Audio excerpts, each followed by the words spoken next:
I am confused. Very, very confused. No, I don't even know. Why? Why? For those of you wondering about the butterfly in the corner, I am currently not in my room.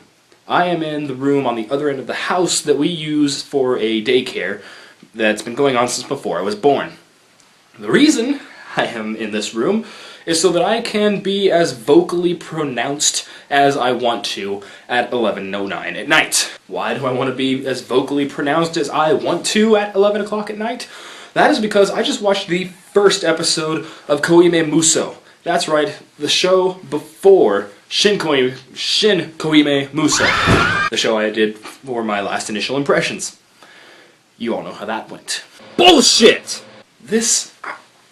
I don't get it. First episode of Koihime Musou is 20 times better than the entirety of the second show. That astounds me.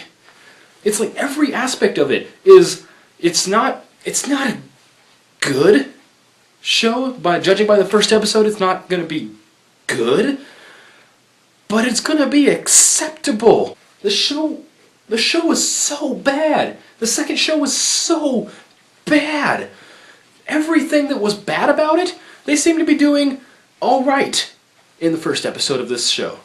I guess it's maybe they had the budget back in the first series, but I don't know. The characters, they look three-dimensional. They look three-dimensional. I'm not trying to say that in the way that a film buff says it, as in the characters have multiple characteristics that make them seem more realistic. I'm saying it in the way that they actually look like they're at places. In the entire second series, the Shin Koihime Musou, in the entire one of that, every single scene looked like I was just watching a picture. The characters didn't look like they were actually at a place. They looked like they were standing. They looked like they were cardboard cutouts in front of a larger cardboard cutout. I can't really pinpoint exactly why this looks so much better than that.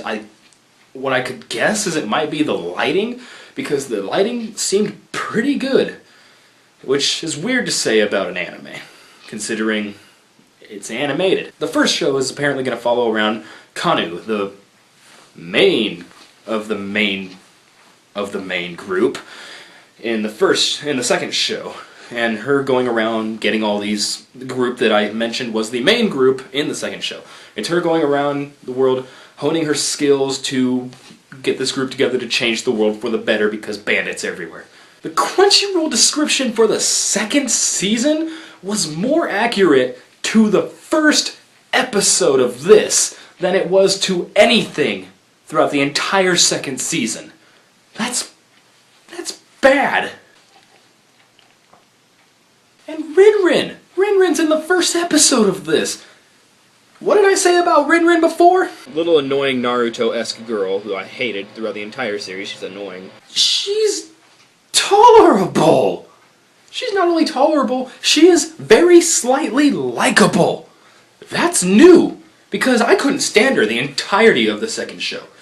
I wanted her to leave because of how obnoxious she was. I think the main problem between the first episode of the first series and the entirety of the second series is that the second series assumed you already know everything about this main group of characters, so we're going to have them be in every episode as the main focus, but we're not going to pay any attention to them. As strange as that sounds. It's just, I'm blown away with the level of, the differences between the first episode of this one and the entirety of the second show. It's like if you play all the Dot Hack games, a masterpiece series in almost every way. You play the entire series all the way through, you get this amazing story, this awesome story, amazing characters that you get to grow and love, and this creepy, weird mystery thing that you get to be into. And then you go from playing the game series to watching the anime of Twilight Bracelet. It's the equivalent of that. That's how big of a jump we're talking about. I'm gonna probably enjoy this first series.